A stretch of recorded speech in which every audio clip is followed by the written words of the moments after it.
বিদেশ সফর সংক্ষিপ্ত করে দেশে ফিরলেন স্পিকার। অসুস্থতার কারণ দেখিয়ে আজ পদত্যাগ করতে পারেন রাষ্ট্রপতি। শাহাবুদ্দিন সরে দাঁড়ালে সাময়িক দায়িত্ব নেবেন হাফিজ উদ্দিন। রাষ্ট্রপতি যদি পদত্যাগ করেন তাহলে স্পিকারের কাছে পদত্যাগ করবেন এবং আগামী 90 দিনের মধ্যে জাতীয় সংসদ একজন নতুন প্রেসিডেন্ট নির্বাচিত করবেন। পত্র পত্রিকা পড়ে তো রাজনীতির কথা বলা যাবে না, এটাতে এখনই বলার সময় আসেনি। যখন সময় আসবে তখন সবাই আপনারা জানতে পারবেন।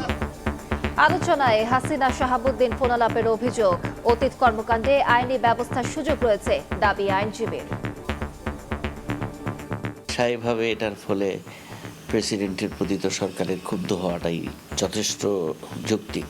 মনে হচ্ছে যে এটাই হয়তো সম্ভাব্য কারণ। ওনার ঘুষ বাণিজ্যের কথা সর্বমহলে প্রকাশিত।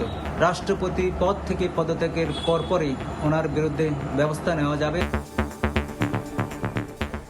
দেখছিলেন প্রধান শিরোনাম। দুপুরের সময় সঙ্গে আছি আমি আলিশা ইসলাম। এবার অন্যান্য শীর্ষ সংবাদ।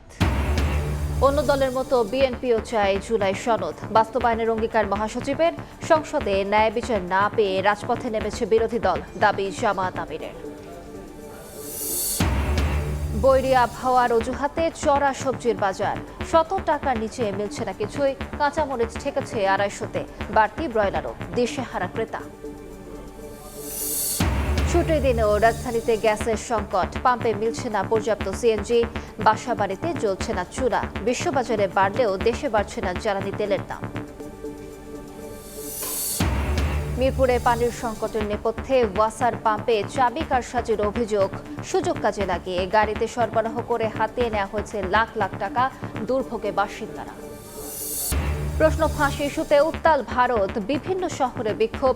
পদক্ষেপ না নিলে শিক্ষামন্ত্রীর পদত্যাগ দাবিতে সীমাবদ্ধ থাকবে না আন্দোলন, হুঁশিয়ারি ককরোচ পার্টির।